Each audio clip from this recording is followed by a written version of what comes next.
여러분 반갑습니다.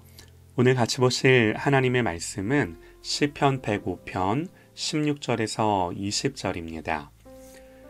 그가 또 그 땅에 기근이 들게 하사 그들이 의지하고 있는 양식을 다 끊으셨도다.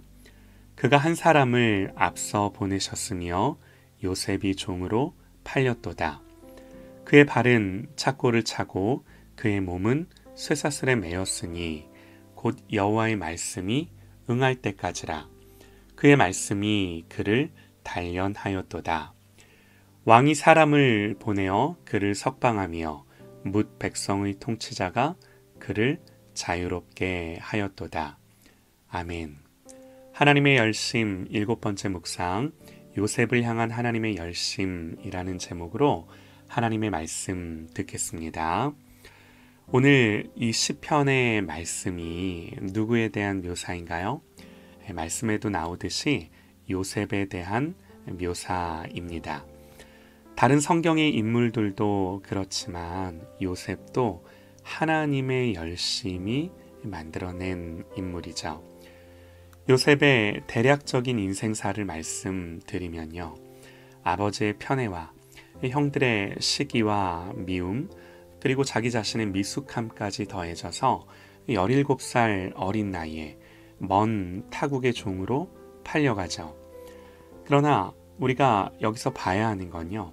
하나님의 놀라운 섭리와 주권입니다.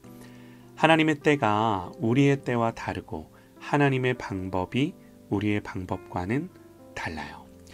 표면적으로 보면요. 요셉은 사랑받는 왕자와 같은 자리에서 그저 한순간에 애굽의 노예로 전락한 겁니다. 충분히 좌절하고 포기할 만합니다. 그러나 그는 그 상황 속에서도 열심히 일했고요. 보디발은 그를 인정해서 집안의 모든 일을 맡기죠.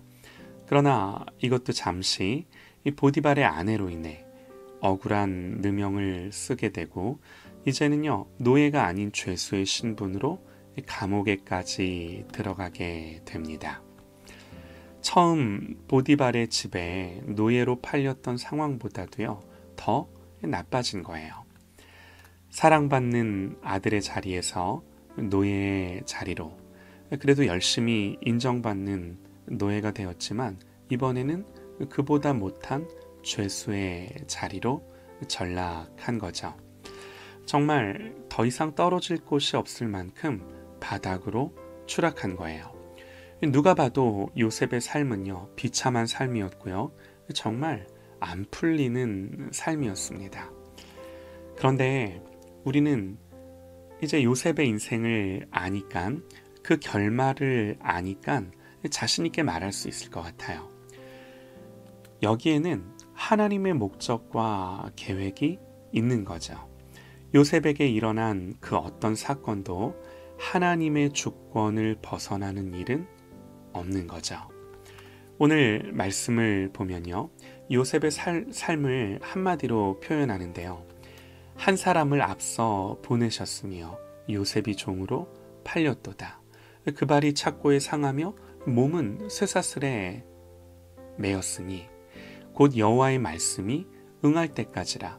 그 말씀이 저를 단련하였도다. 언제까지 연단을 하십니까? 여호와의 말씀이 응할 때까지. 공연히 우리를 고생하게 하시는 하나님이 아니세요. 예레미야애가 3장 33절을 보면요. 주께서 인생으로 고생하며 근심하게 하심이 본심이 아니시로다 그럽니다. 여기서 그냥 인간적인 시각에서만 보더라도요. 요셉은 보디발의 집에서 애굽의 문화를 배울 수 있었고요. 그러면서 왕실 가까이에서 귀족들의 문화를 배웠을 겁니다.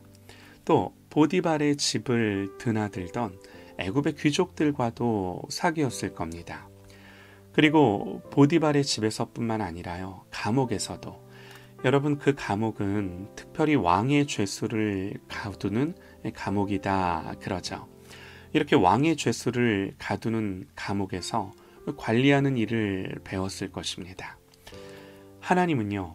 비록 고생스러운 과정이기는 했지만 거기서 애굽의 문화를 익히고 특히 귀족들의 문화를 배우게 하셨고 또 감옥에서 관리하며 업무를 처리하는 능력을 길러 주셨던 거예요. 정말로 요셉이 보디발의 집과 감옥에서 보낸 시간은 낭비된 시간이 아니었던 거죠. 그러나 그 당시는 알지 못했을 겁니다. 그럼에도 우리가 요셉의 인생을 놓고 볼 때 이런 종으로서의 또 죄수로서의 시간들이 요셉에게 너무나 필요했던 게 분명한 거죠. 그러나 이 모든 것들보다도 더 중요한 건요, 이 모든 과정들을 살아야만 했던 게 무엇 때문인가요? 여호와의 말씀이 응할 때까지. 그러니까 지금 당장 나는 알지 못해도 나를 향한 하나님의 생각과 하나님의 계획이 있으신 거예요. 그런데요, 여기서 이제 중요한 사실이 하나 있습니다. 오늘 말씀을 다시 한번 보면요, 곧 여호와의 말씀이 응할 때까지라 그의 말씀이 그를 단련하였도다 그럽니다. 말씀이 응할 때까지 무엇이 요셉을 단련했다고요? 우리는 그저 고생스러운 환경이 요셉을 단련했겠거니 생각합니다. 그러나 그저 상황과 환경 내지는 사람이 요셉을 단련한 게 아니라 그 말씀이 요셉을 단련했대요. 사랑하는 여러분, 우리를 단련하는 것은 언제나 하나님의 말씀입니다. 하나님은 말씀을 통해 우리를 만들어 가세요. 그래서 우리가 요셉의 인생을 통해 배우는 가장 중요한 사실이 뭐예요? 이런 하나님의 열심과 계획이 요셉을 이끄시고 끝까지 인도해 가시는 거예요.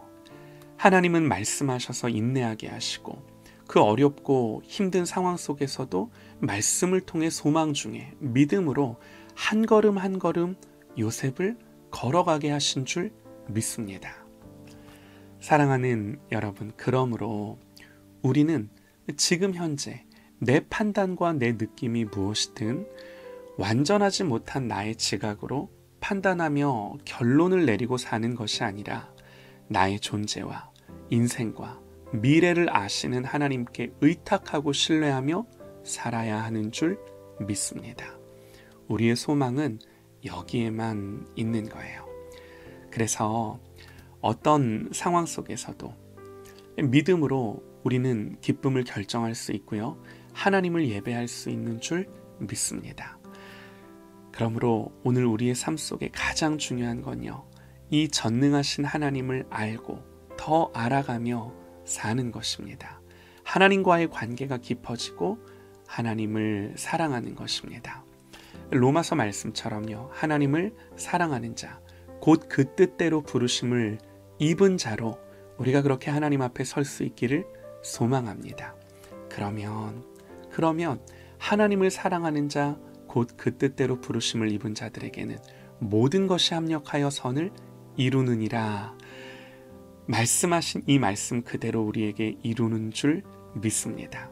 오늘도 하나님을 믿고 의지하고 또 마음이 떨어질 만한 일들이 많이 있어도 오로지 나를 붙들고 끝까지 인도하시는, 나를 당신의 열심으로 만들어 가시는 이 하나님과 동행하는 그런 저와 여러분 되시기를 간절히 소망합니다.